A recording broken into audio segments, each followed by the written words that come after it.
দীর্ঘ ৫.৫ বছর বিদেশে এক নির্বাসিত জীবনযাপন শেষে মজলুম সম্পাদক মাহমুদ রহমান আজ দেশে ফিরেছেন।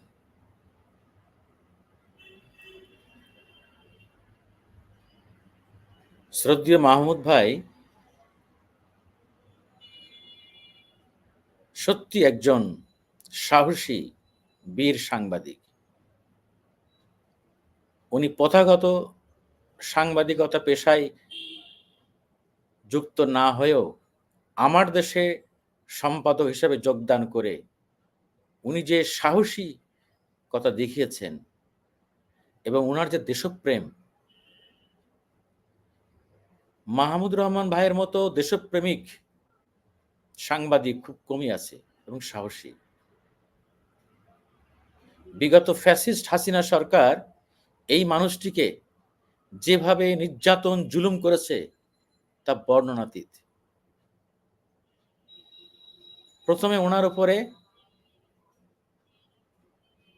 নিপীড়ন নেমে আসে ২০১০ সালের জুন মাসে।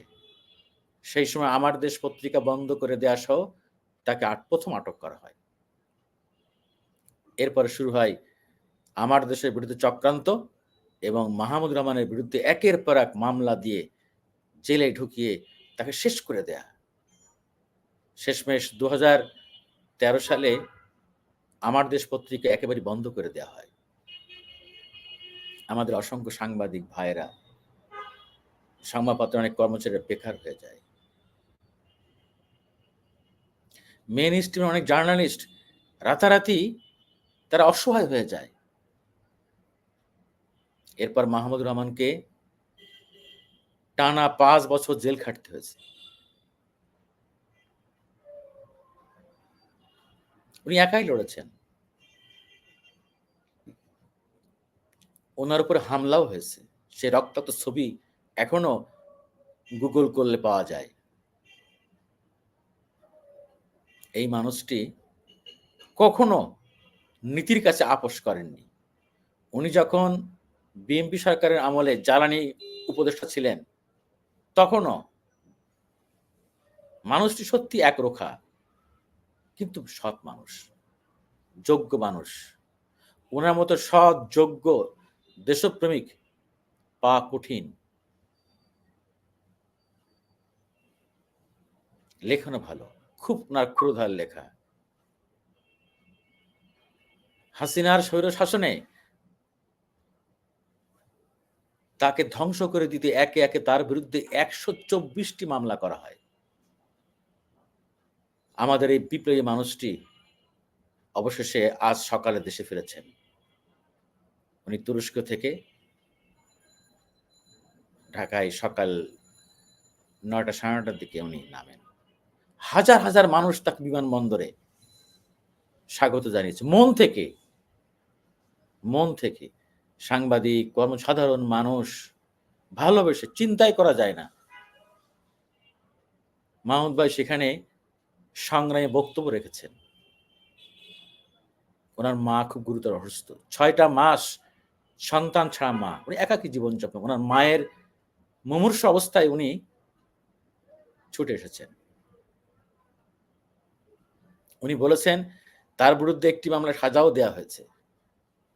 উনি আগামী ২টা দিন মায়ের সঙ্গে থাকতে চান হাসপাতালে। এরপর রোববার উনি আদালতে, নিম্ন আদালতে হাজির হবেন।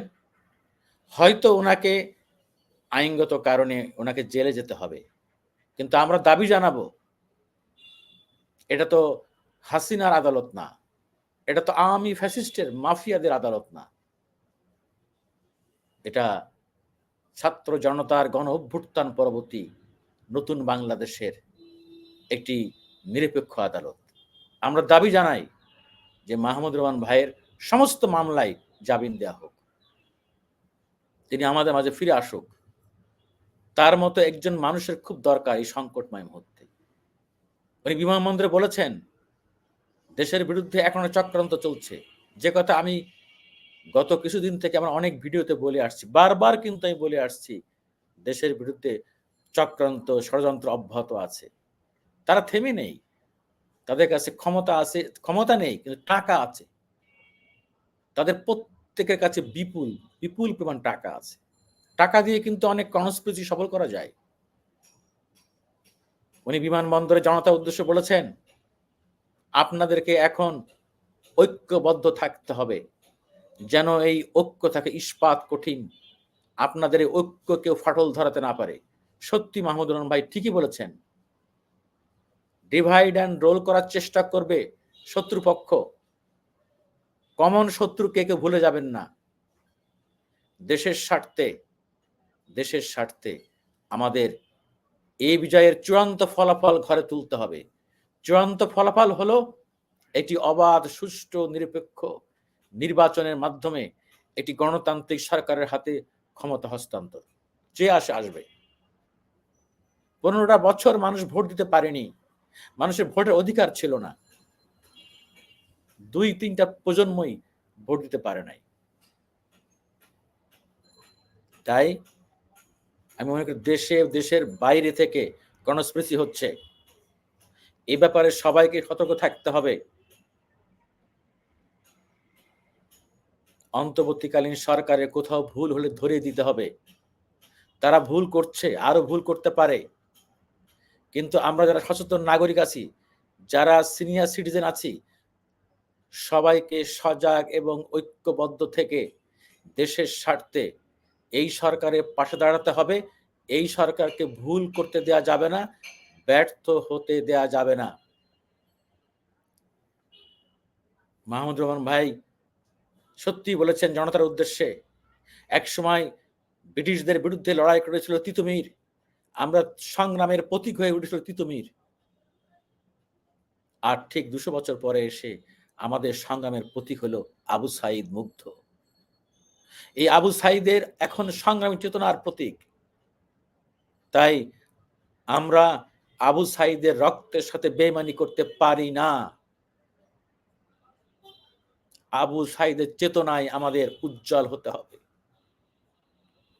আবু সাঈদের মতো যে প্রায় 1,500 মানুষ শাহাদত বরণ করেছে জুলাই আগস্টের বিপ্লবে, তাদেরকে ভুলে গেলে চলবে না। যারা এখনো হাসপাতালের বিছানায় শুয়ে কাতরাচ্ছে, যারা পঙ্গুত্ব বরণ করেছে, অন্ধ হয়ে গেছে, তাদের পাশে আমাদের দাঁড়াতে হবে। তাদের এই আত্মত্যাগ ভুলে গেলে চলবে না। তারা যে উদ্দেশ্যে, যেই বাংলাদেশের জন্য আত্মত্যাগ করেছে, বিসর্জন দিয়েছে, জীবন দিয়েছে, সেই বাংলাদেশ আমাদের আদায় করেই ছাড়তে হবে। মাহমুদুর রহমান ভাই, আপনাকে সংগ্রামী সালাম। আল্লাহ আপনাকে নেক হায়াত দিয়ে বাঁচিয়ে রাখুন, এই দোয়াই করি। আপনার মতো একজন সাহসী সংগ্রামী, একজন সাংবাদিকের বড় প্রয়োজন এই বাংলাদেশে। একই সঙ্গে প্রত্যাশা করব যে আমাদের প্রবাসে থাকা আরো কয়েকজন বীর সাংবাদিক আছেন, তাদেরকেও দেশে আনার ব্যবস্থা করতে হবে এই অন্তর্বর্তীকালীন সরকারকে। সবার শ্রদ্ধেয় আমাদের পিনাকিদা, ডক্টর কনক সারোয়ার, ইলিয়াস হুসাইন, জুলকারনাইন সায়ের সহ আরো অনেকেই, যারা গত 15 বছর ধরে প্রবাস জীবনে থেকে আমাদের চেতনার মধ্যে বিপ্লব বাঁচিয়ে রেখেছেন, প্রতিবাদ করেছেন, যা আমরা বাংলাদেশের থেকে সাংবাদিকরা লিখতে পারিনি, বলতে পারিনি, তারা তা করেছেন। তাদের প্রতি আমরা কৃতজ্ঞ। তারাও আমাদের বীর, তারাও বীর যোদ্ধা। আমরা কাউকেই ভুলবো না, কোনো বীরকেই ভুলবো না, ভুলতে দিব না। আল্লাহ হাফেজ।